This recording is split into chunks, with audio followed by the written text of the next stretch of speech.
to Small Talk. I'm your host, Aaron Paul de Guzman from Ron TV, and today we will be answering a few questions submitted by our audience.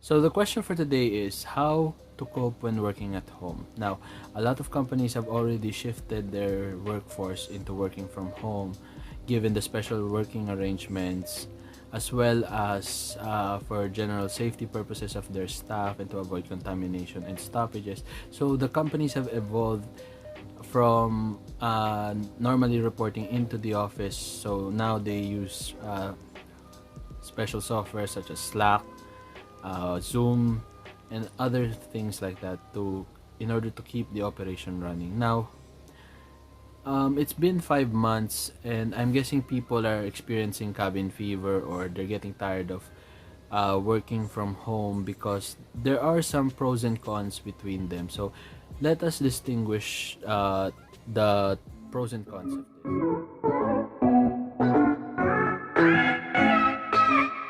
of the pros from working at home is you limit the exposure to other people who may or may not be infected with the coronavirus. So if you're staying at home, you reduce the risk of foreign contaminants. Second is you basically you don't have travel time to go to the office, and since there are no transportation available or public utilities available, it really saves up on your productivity, so you don't have to spend time commuting, finding ways to get to the office on time. Some companies also take into consideration giving allowances for their staff to work from home, giving them the adequate resources such as load allowances, ability to take home desktops while working. So it really helps that you have the resources available on hand and the minimal contact from the outside.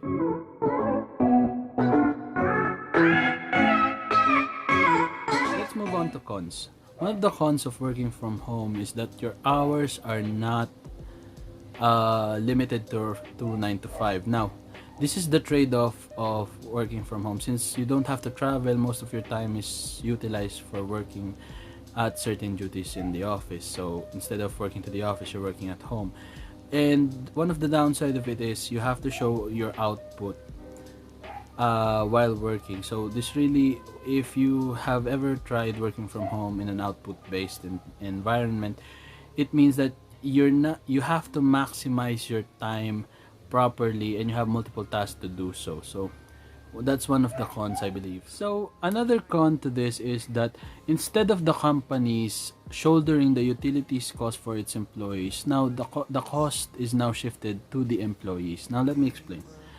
When you're working at an office, the internet, the water, and the electricity, of course, is provided by the employer. Now, given the work from home, you have to compensate it. If you're an employee, you have to compensate, or you have to subsidize the utility cost in order to perform the work that is necessary. Sometimes you have to pay extra for additional load or internet. If you don't have a Wi-Fi router at home, you're forced to spend about 100 pesos to load at least for a week in order to answer emails and calls. So it's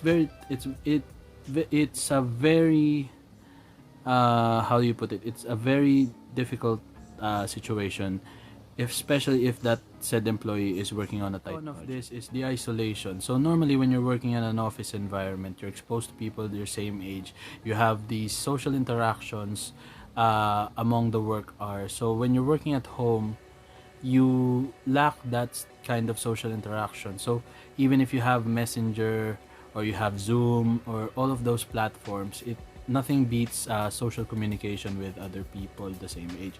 If you're living with your family or relatives, you may ease this type of burden. But if you're renting a house or you're living in a dormitory, this may be difficult for you, especially if you're living solo. With those in mind, the pros and cons, here are some tips that I believe that can help any worker who is working from home. So their experience will not be as tedious as needed.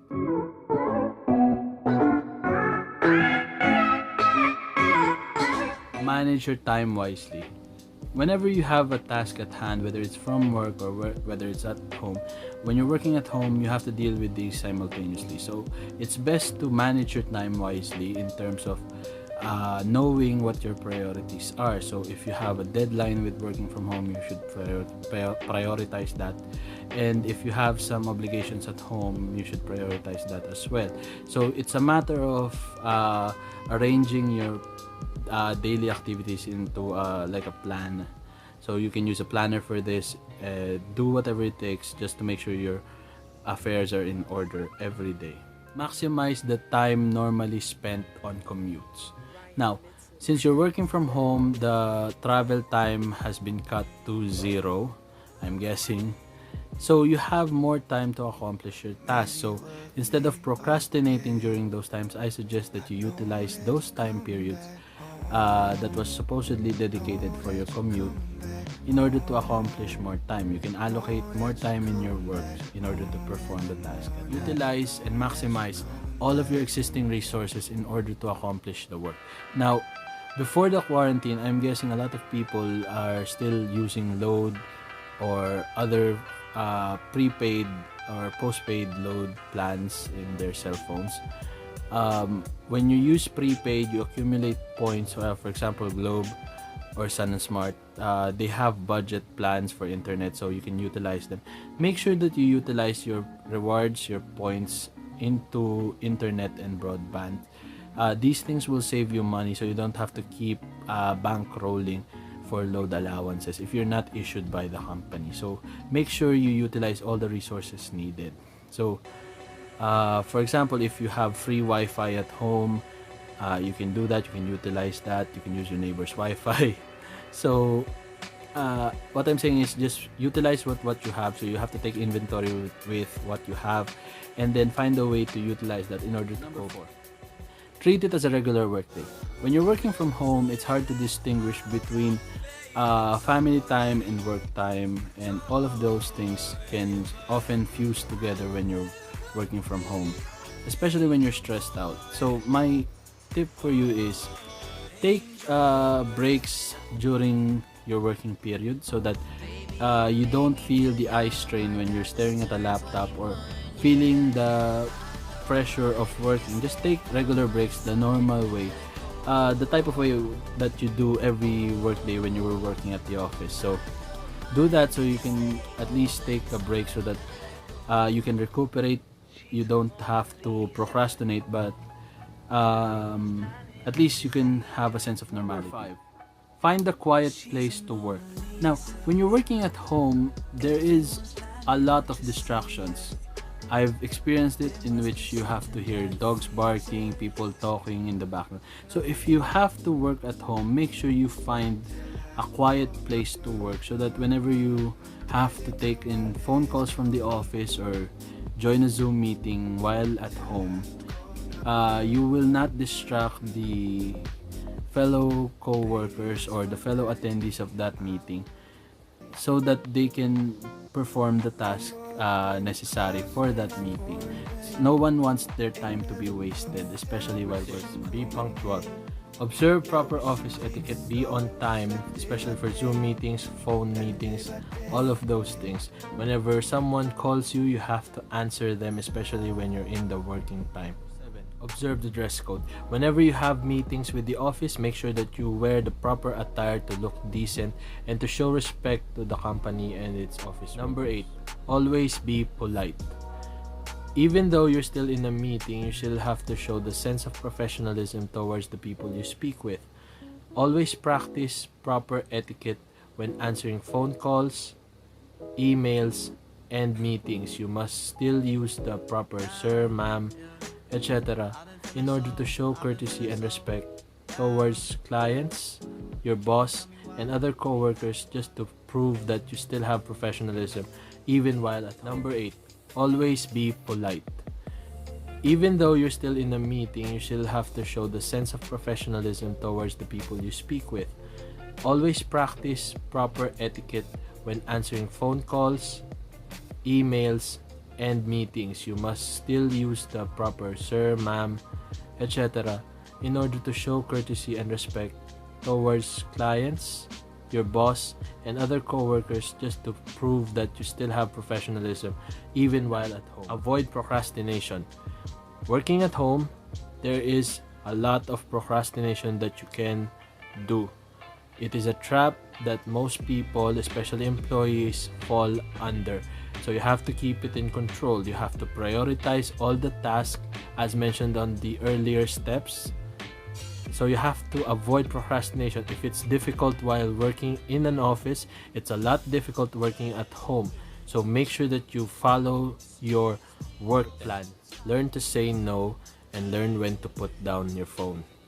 So whenever you're working from home, there is a large chance that you will be bombarded with phone calls in the office at awkward stages of the day, like for example before bedtime, when you're sleeping, and all of those things. Now, normally if you can answer those phone calls, the better, but if you can't answer, use the proper courtesy to say, sorry, I cannot reach you at the moment, can you please inform me about this? So more often than not, if it's important, they will text you and then they will expect you to call back. But if it's irrelevant, they will just call you in the morning. So learn to distinguish from them. And if your boss offers you work at the middle of the night, learn when and what to say during those situations. Learn when is it due, what is the task, and can it be done in the morning. Sometimes bosses just have this tendency to inform you at the middle of the night so that they don't have to remind you in the morning because they're fast thinkers. So if they get an idea in their head, it's your job to jot it down so that they can have something to follow up on. So this doesn't necessarily mean you should be doing it right away. It's just to get the details, and you don't have to work while you're resting. Guys, 10 tips to do while working at home. I hope you enjoyed the video. I'd like to give a shout out to a few people. The guys I worked with, Coach Eric, Wiggs, Aileen, Michael. I hope you guys are staying safe. I'd like to give also a shout out to the KB group. They are a group of teachers trying to cope with the new learning arrangement. They also have YouTube channels in here, so like and subscribe. I'll put a link in their description. And also I would like to give a shout out to Baking News. They will be opening soon. Their price list and their fan page will be linked in the description below. So thank you guys, and God bless.